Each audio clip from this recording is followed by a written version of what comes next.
UK Nationals was this weekend, and I ended up taking 36th after Swiss, which is pretty good. X4 record. Um, two of my losses were completely avoidable, and two of them weren't. I kind of bricked, and I think you can do in those scenarios. Frustration, frustration. Move on. Don't get mad about it. Which is what I ended up doing. And as I said, I got X4, 36th after Swiss.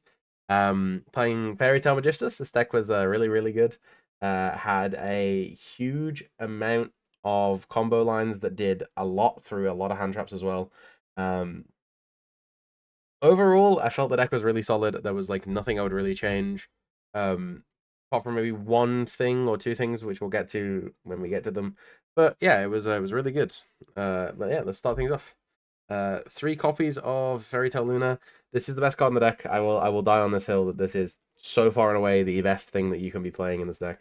Obviously, it's Fairy Tale.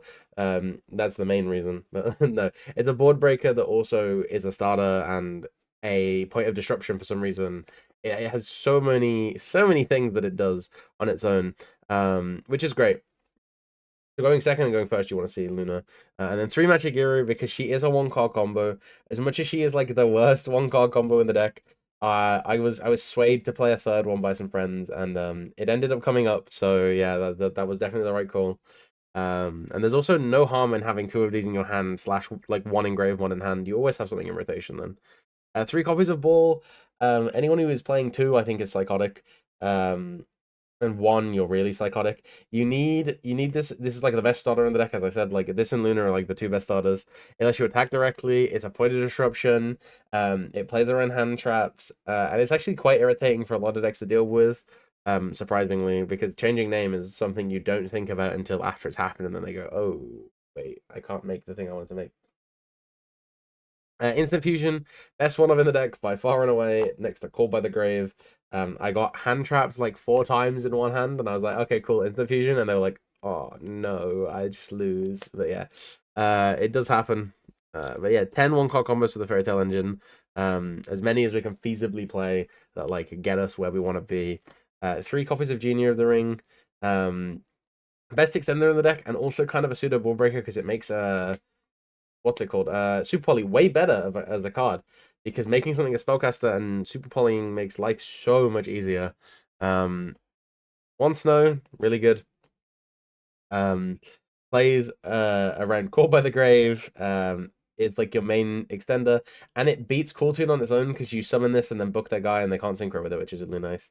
And then one copy of Tales of the Fairy Tale, and one copy of Once Upon a Fairy Tale.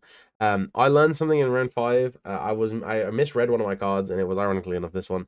Turns out this sets itself if you send it off Wicket, which it would have changed a lot of my plays in earlier rounds, but it happens. Sometimes you misread cards, even when you've been playing the deck for a little while, and it happens to the best of us. But these are only one-offs. You don't need more than one of each of them. Really strong cards.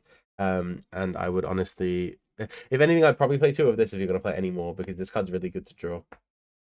And then Magistus stuff, 3 Spencer, 1 Riliona. This is the only thing I kind of wanted to change, just playing a second one.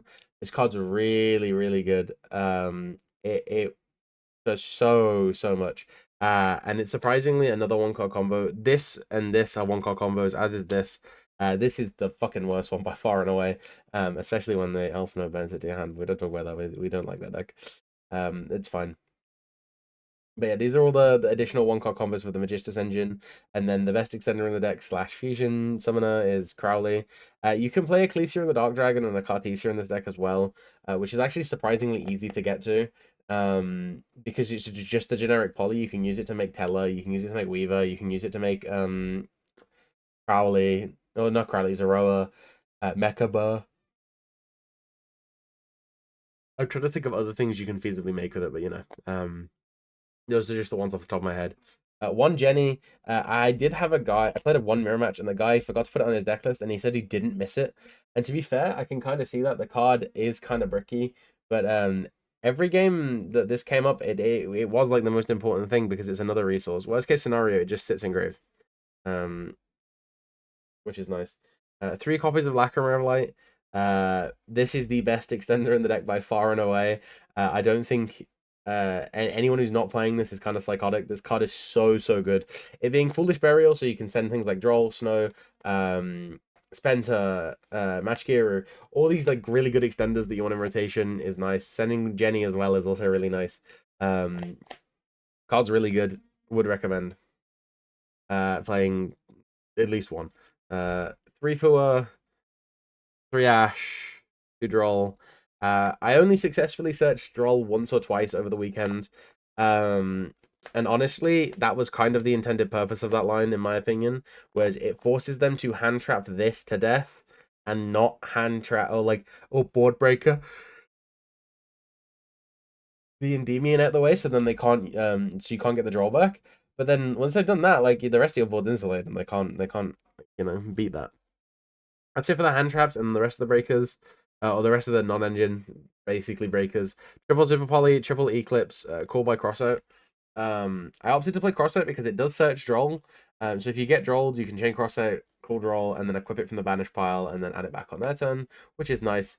But also you want ways to stop droll and Fua. And then Eclipse was like the best breaker. I don't have crowns and I couldn't afford them. I couldn't borrow them in time for the event, so Eclipse was like the next best thing, and this card overperformed all weekend. And Super Poly, this card is the boogeyman of the format, man. It's so broken. Every time you resolve it, it just is game winning. Like by far and away, it's the best thing you can be doing. It does just win you the game on the spot. Next, moving into the side deck, I played 3 Nibiru. Honestly, a lot of people weren't expecting this, but they did lose to it because they don't pay attention and they play into it, and then you go, yeah, Nib, and they go, oh, that wow, that does do that. And then they lose. Triple Ogre, this card's really broken. It beats Doomsy and it's really good into KT, really good into Branded as well. You ogre the Ecclesia and the Dark Dragon, and they kind of lose, which is nice. With a lot of their wild bad hands, like they don't lose necessarily, but it puts you in a way better position. Nib, obviously, in combination with the Ogre, makes your Power Picture matchup and your Doomsy and an Armage matchup way easier. Those are the decks that we played Nib for. 1 Feather Duster, triple evenly. I wanted something to answer an aircraft, so I played evenly. Just in case I paired into it. Didn't end up doing it, but I did pair into Lunalight, and this card also beats Lunalight. And then Harpies is like the best side-in option against Branded, I'll be honest with you. You board it in, and then you Harpies and they lose.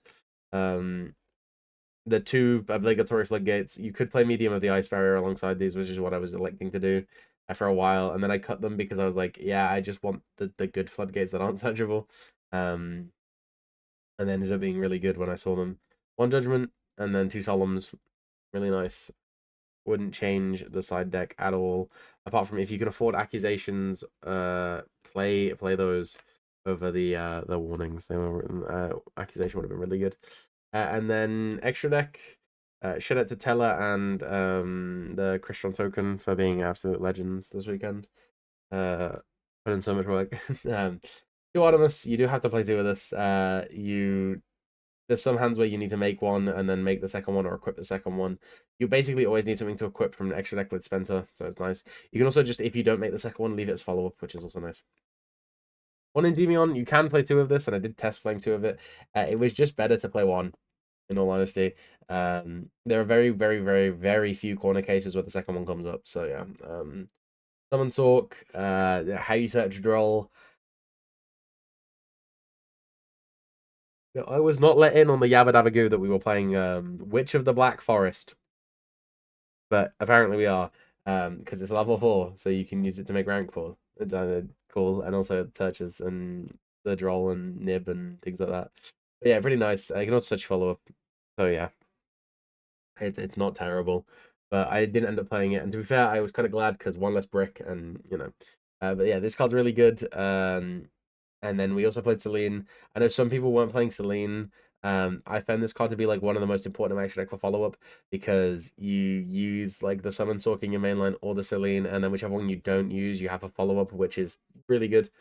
And then Quartet and Bloom. I had someone try and super poly me twice when it was illegal because of this card. But yeah. Xyz monsters, Wiccat and Rilliona. You can play Nina Ruru over this, and that did come up one time. And the other times, this came up because you can just use this to edge Baguska. You can use this to, well, it's equipped, obviously. Use this to deal with Droll because you can summon from deck.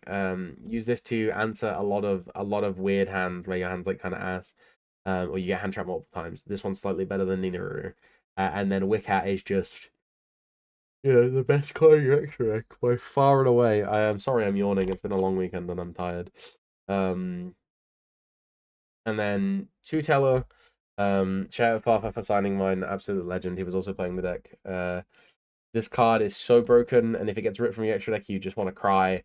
In simplified game states against KT, and that happened a lot to me in testing. So I played a second one, and it came up every game that I could feasibly do it. One.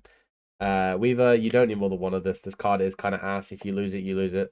The only reason you play it is because it makes instant fusion way better, and also because being able to summon a free guy that just eat Hellies from deck and is a starter,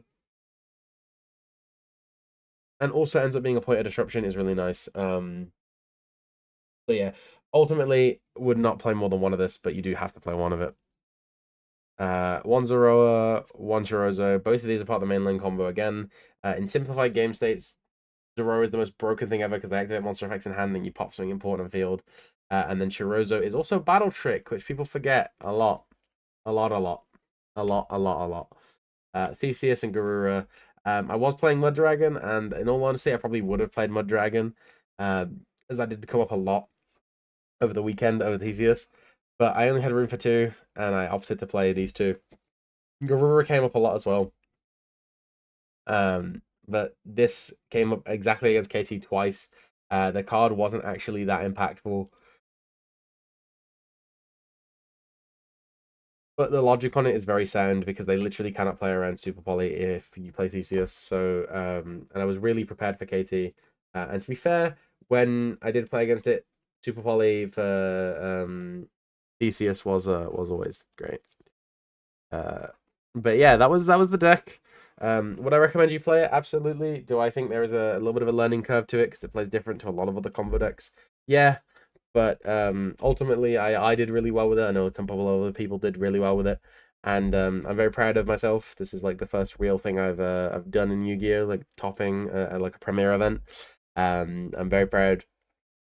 And yeah, thank you guys for watching. Please comment, like, subscribe, and I hope you have an amazing day. Peace.